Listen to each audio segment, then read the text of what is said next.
कञ्चनपुरको शुक्लाफाटा राष्ट्रिय निकुञ्ज भ्रमणका लागि कञ्चनपुरको दक्षिणी क्षेत्र भएर जान सकिने भएको छ। कञ्चनपुर जिल्लाको भीमदत्त नगरपालिका मजगाउँ प्रवेशद्वार भएर मात्रै विगतमा निकुञ्ज भ्रमण हुँदै आए पनि अबदेखि बेलडाँडी गाउँपालिका प्रवेशद्वार भएर पनि निकुञ्ज भ्रमण गर्न सकिनेछ।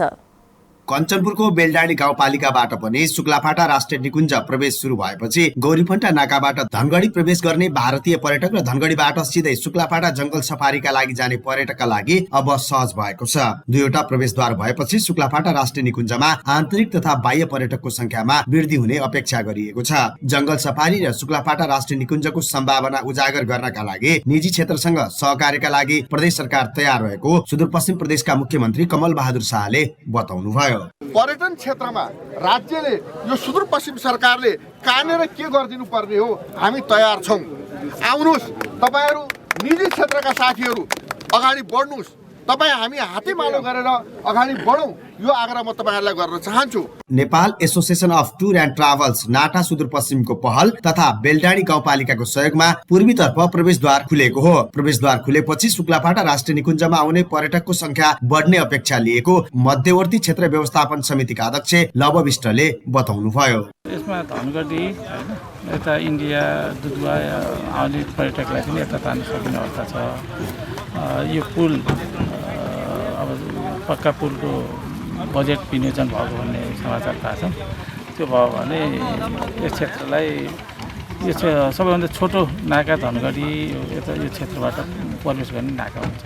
शुक्लाफाटा राष्ट्रिय निकुञ्जमा बाघको वासस्थान एसियामै उत्कृष्ट रहेको दावी गरिएको छ। यो निकुञ्ज बारहसिंगाको लागि प्रसिद्ध छ। सन् 2014मा यस निकुञ्जमा 2301 वटा बारहसिंगा गणना गरिएको थियो। यो निकुञ्ज जंगली हात्तीका लागि पनि उत्तिकै प्रख्यात छ। सन् 2017 को गणना अनुसार निकुञ्जमा एकसिङे गैंडाको संख्या 16 छ। 2018मा गरिएको गणना अनुसार निकुञ्जमा बाघको संख्या 16 छ। जंगली हात्ती, पाटेबाघ, चितुवा, घोडगधा, बारहसिंगा, जरायो, चित्तल, लगुना जस्ता स्तनधारी जनावर शुक्लाफाटा निकुञ्जका प्रमुख वन्य जन्तु हुन्। यस्तै रानीताल तथा अन्य ससाना तालहरूमा मगर गोहीहरू प्रशस्त पाइन्छन् भने रैथाने र बसाइसरी आउने गरी 424 भन्दा बढी चराचुरुङ्गीहरू अवलोकनका लागि यो निकुञ्ज स्वर्ग मानिन्छ।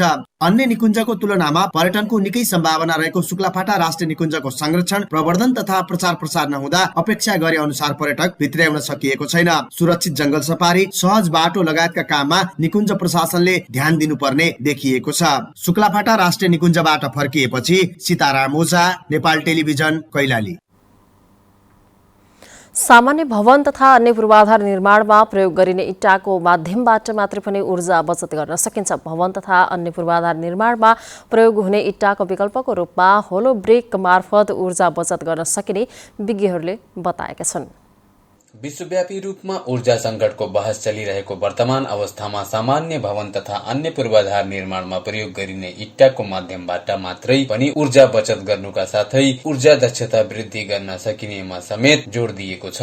विश्वका विकसित राष्ट्रहरूले ऊर्जा बचतका लागि विभिन्न कार्यक्रम गर्दै आएको बताउँदै ऊर्जा दक्षता वृद्धिका लागि निर्माणका क्रममा प्रयोग गरिने इँटाबाट मात्रै पनि भवनको ऊर्जा खपतलाई झण्डै 30 देखि 40% सम्म ऊर्जा बचत गर्न सकिने बताइएको हो। भवन तथा अन्य पूर्वाधार निर्माणमा प्रयोग हुने इँटाको विकल्पको रूपमा होलो ब्रिक मार्फत ऊर्जा बचत गर्न सकिने विज्ञहरूको भनाइ छ। होलो ब्रिक अर्थात पाल भएको इँटा मार्फत ऊर्जा दक्षता वृद्धि गर्नुका साथै आर्थिक हिसाबले सस्तो, वातावरण मैत्री र प्रयोग गर्न सजिलो हुने भन्दै यसको प्रयोगमा जोड़ दिनुपर्ने विज्ञहरू बताएका छन्। युरोपियन युनियनको सहयोगमा स्विच एसिया ग्रान्ट्स कार्यक्रम मार्फत building energy efficiency in Nepal परियोजनाले नेपालमा ऊर्जा दक्षताको लागि होलो ब्रिक प्रविधि प्रवर्धनको शुरुआत गरिएको परियोजनाका इन्जिनियर विशाल पाण्डेले बताउनु भएको छ।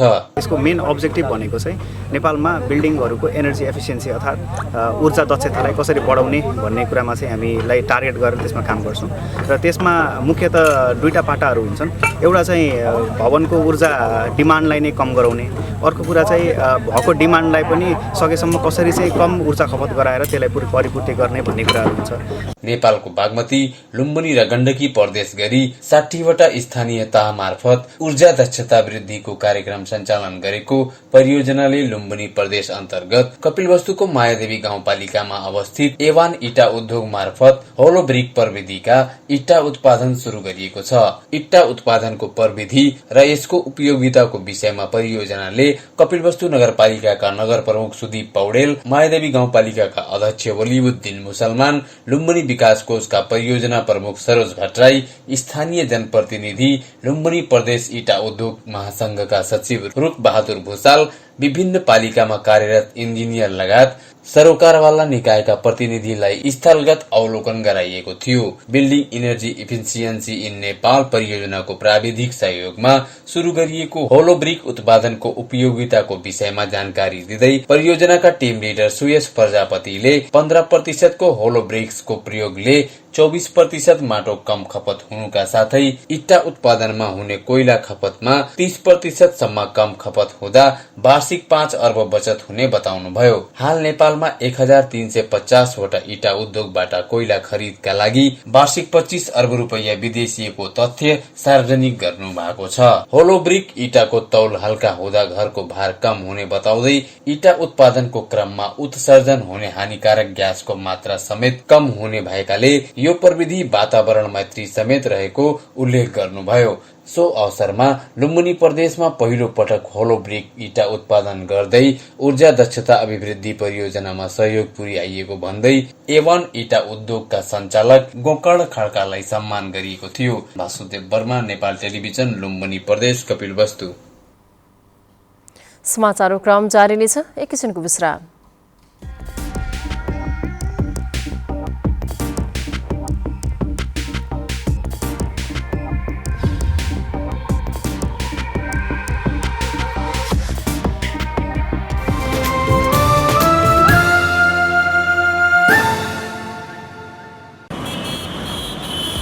सवारी चलाउँदा अथवा यात्रा गर्दा ध्यान दिनुपर्ने कुराहरू। मादक पदार्थ सेवन गरी सवारी नचलाऊ। चालकले मादक पदार्थ सेवन गरेको थाहा पाए यात्रुले प्रहरीलाई खबर गरौँ। जेब्रा क्रसिङबाट बाटो काटौँ र सिट क्षमताभन्दा बढी यात्रा नगरौँ। सवारी चलाउँदा मोबाइल फोनको प्रयोग नगरौँ र सडकमा ध्यान केन्द्रित गरौँ। सवारी साधनको छतमा बसेर यात्रा नगरौँ र पैदल हिँड्दा सकभर फुटपाथको प्रयोग गरौँ। रातिको समयमा अरू सवारी साधनलाई बाधा हुने गरी हाइलाइटको प्रयोग नगरौँ। ट्राफिक नियम मिचेकोमा गर्व होइन, लाज मान्ने गरौँ। तीव्र गति जीवन क्षति, बिस्तारै गए अवश्य पुगिन्छ, छिटो गए भन्न सकिन्न। याद गर्नुहोस्, तपाईका परिवारले तपाईलाई पर्खिरहेका छन्। जनचेतनाका लागि एनटिभी कोहलपुरद्वारा जारी सन्देश। तपाईँ अहिले एनटिभी कोहलपुर हेर्दै हुनुहुन्छ। अब बाँकी समाचार। पछिल्लो 24 घण्टामा देशभर कोही व्यक्तिमा पनि कोरोना संक्रमण पुष्टि भएको छैन। 173 वटा स्वाब नमुनाको परीक्षण गर्दा संक्रमण नदेखिएको हो। यो अवधिमा देशभर 1 जना कोरोना संक्रमण मुक्त भएका छन्। हाल देशभर कोरोनाका सक्रिय संक्रमितको संख्या 5 रहेको स्वास्थ्य तथा जनसङ्ख्या मन्त्रालयले आज जनाएको छ। अब अन्तर्राष्ट्रिय समाचार।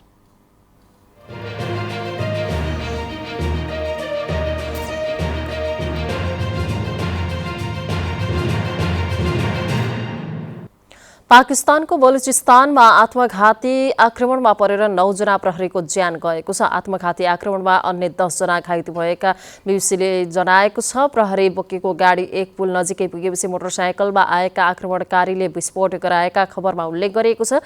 गाडीमा सवार सुरक्षाकर्मीहरू हिजो आइतबार सकिएको सिबी मेलामा ड्युटी गरी कोइटातर्फ फर्किरहेका थिए। बलुचिस्तानका मुख्यमन्त्री मेयर अब्दुल कुदौस बिजेन्जोले सुरक्षाकर्मीको गाडीमा भएको बम विस्फोटको निन्दा गर्नुका साथै यसलाई आतंकवादी कार्यको संज्ञा दिँदै मृतक र घाइतेका परिवारप्रति गहिरो दुःख र समवेदना व्यक्त गर्नुभएको छ।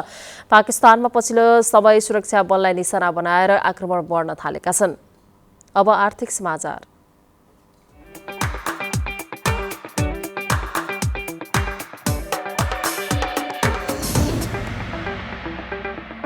दालचिनीको पात र बोक्रा बिक्री गरेर पाल्पाका किसानले आफ्नो आम्दानी बढाउन सफल भएका छन्। कम लगानी र मेहनतमा पनि जिल्लाका किसानले वार्षिक 2 देखि 5 लाख रुपैयाँसम्म कमाउन सफल भएका हुन्।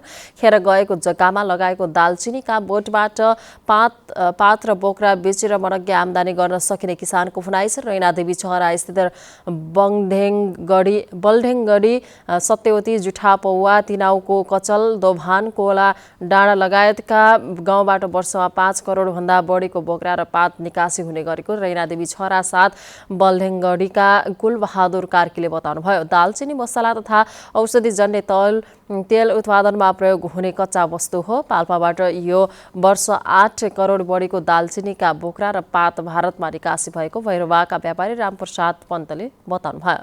अब खेलकुद समाचार।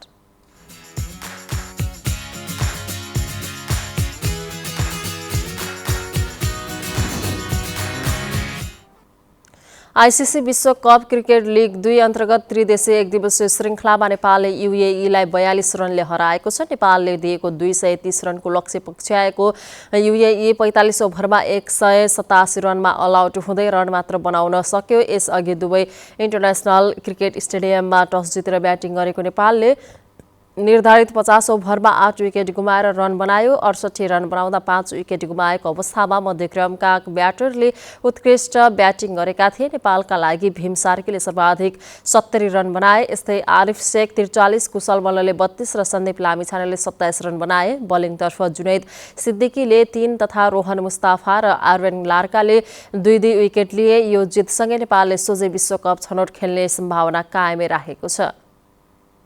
अब मौसम।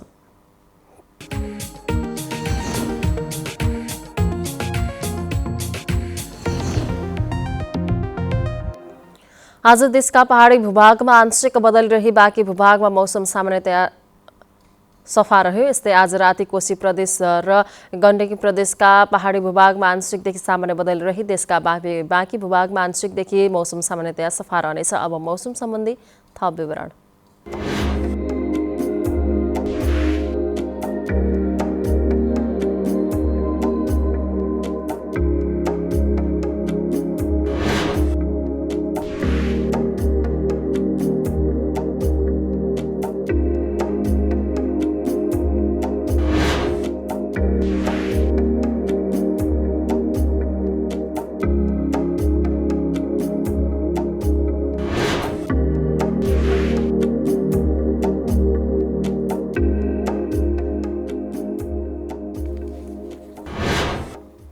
समाचारको अन्तिममा प्रमुख समाचार पुनः एकपटक। हिमाली र पहाडी क्षेत्रमा उल्लासमय रूपमा होली पर्व मनाइयो। बसाइसराई गरी आएकाहरूका कारण कैलाली र कञ्चनपुरमा रूपाली होलीको रौनक। 3 तहका सरकारबीच समन्वय नहुँदा काम प्रभावकारी हुन सकेन। केन्द्र सरकारले प्रदेश र स्थानीय तहलाई अधिकार नदिएको गुनासो।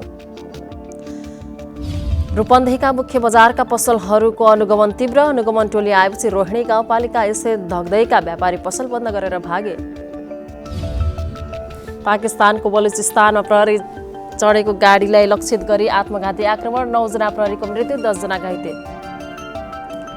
र आईसीसी विश्वकप लिग 2 अन्तर्गत त्रिदेशीय एकदिवसीय श्रृङ्खलामा नेपालले यूएईलाई 42 रनले हरायो। सोझै विश्वकप छनौट खेल्ने सम्भावना कायम। हवस् त अहिलेलाई समाचारको सिलसिला यति नै। बिदा दिनुहोस्। नमस्कार।